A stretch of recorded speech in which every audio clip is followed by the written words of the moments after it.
যা সবসময় দেখে এসেছে সেখান থেকে বের হয়ে যখন কিছু একটা করতে পারি সেটাই আমার কাছে মনে হয় চ্যালেঞ্জ।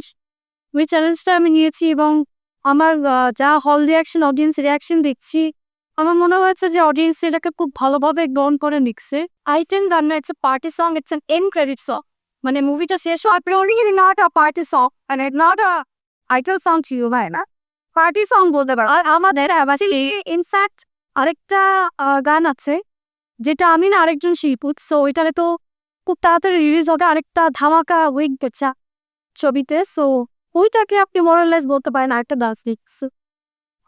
আমার কাছে মনে হয়েছে যে যেহেতু ইটস আ ফুল কমার্শিয়াল ছবি, এখানে নাচ গান সবকিছুই থাকা উচিত, অ্যাকশন। তো আমার কাছে মনে হচ্ছে একটা কমপ্লিট প্যাকেজ। আমি খুব ইন্টারেস্টেড ছিলাম এই কনসেপ্ট। ফিজিক্যাল ট্রেনিং করতে হয়েছে, মেন্টাল কিছু training, and action itself or action for the camera is very different. তো ক্যামেরার জন্য অ্যাকশনটা কীভাবে করা উচিত সেগুলো নিয়ে একটু ধারণা নেওয়া, বা আমাদের ফাইট ডিরেক্টর ছিলেন, আমাদের অ্যাকশন কোঅর্ডিনেটর ছিলেন, তাদের সাহায্যে করার চেষ্টা। ওই সময় আসলে ইনজুরি মনে হয় না, বিকজ অ্যাড্রেনালাইন রশটা এত বেশি থাকে।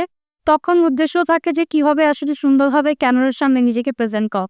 তো সমর্থ রয়েছে এবং যেভাবে আপনারা প্রতিনিয়ত আমাদেরকে এই শুধুমাত্র কাভারেজ না, নানানভাবে মানে মানসিকভাবে আমাদেরকে এই যে আপনারা ইন্সপায়ার করছেন, বিভিন্নভাবে আপনারা দর্শকের হলে রিয়াকশন নিচ্ছেন, সেগুলো প্রচার করছেন, এইভাবে ভালোবাসাটা ছড়িয়ে যাচ্ছে।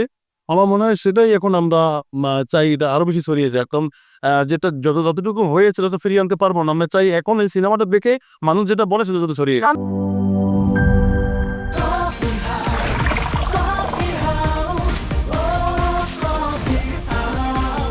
কফি হাউস, প্রতি চুমুকে আড্ডা জমে।